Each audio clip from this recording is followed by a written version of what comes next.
محترم حضرت سعید بن جبیر رضی اللہ عنہ فرمائی چې یو واره یو انصاری صحابي رضی الله عنه په دې حال کې پیغمبر علیه الصلاۃ والسلام خو تشریف راوړو چې د غم آثار په مخ کاریدل. نبی کریم صلی الله علیه وسلم چې ورته وکتل نو پیغمبر علیه الصلاۃ والسلام ورته فرمایل چې خیر خدای ولې خفای. هغه صحابي عرض وکړو اے د الله رسول صلی الله علیه وسلم وی خبره ته چې سوچ وکم نو هغه مې ډیر زیات غمجن کی. رسول الله مبارک ورته فرمایل چې کومه خبره ده؟ نو هغه عرض وکړو چې الحمدلله نن خو موږ په دنیا کې سحر ماقام تاسو زیارت کو او تاسو دربار کې د حاضرین فائدہ اخلو، خو ول سبب په آخرت کې چې تاسو او نور انبیاء علیه السلام په اوچتو درجو کې وایي موږ بس تاسو خو نه څنګه درځو. نبی کریم صلی الله علیه وسلم سره جواب ورنکو.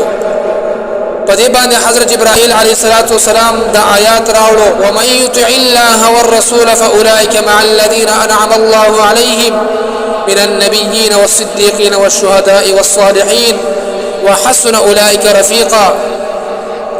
چا چې د الله او د الله د رسول اطاعت وکړو په ورځ د قیامت به د خلکو سره وي. پچا چې الله جل شانه انعام کړی دی چې هغه انبیاء دي، صدیقین دي، شهدا دي او نیکان خلک دي او دا کسان ډېر ښه دي په ملګرتیا کې.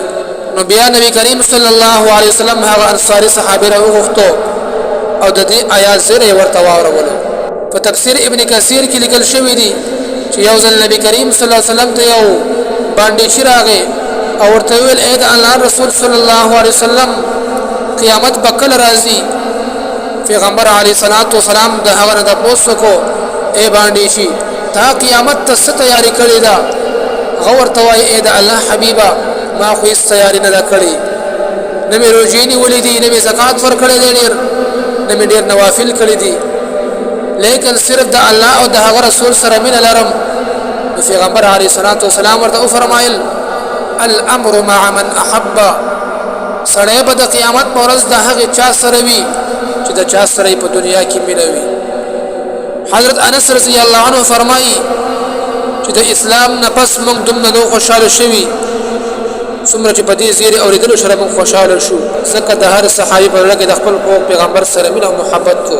د دین دا هم معلومیږي که چېرته یو سړی د بدو خلکو سره محبت کوي نو بیا به حشر هم د هغوی سره کېږي. نو انسان له سوچ پکار دی چې زما جانان څوک دی او صرف د داسې خلکو سره محبت پکار دی چې هغوی الله جل شانه ته نږدې وي او د هغه محبت دله چې کوم دی هغه فایده ورکوي. د داسې خلکو سره محبت پکار دی. وما علینا الا البلاغ.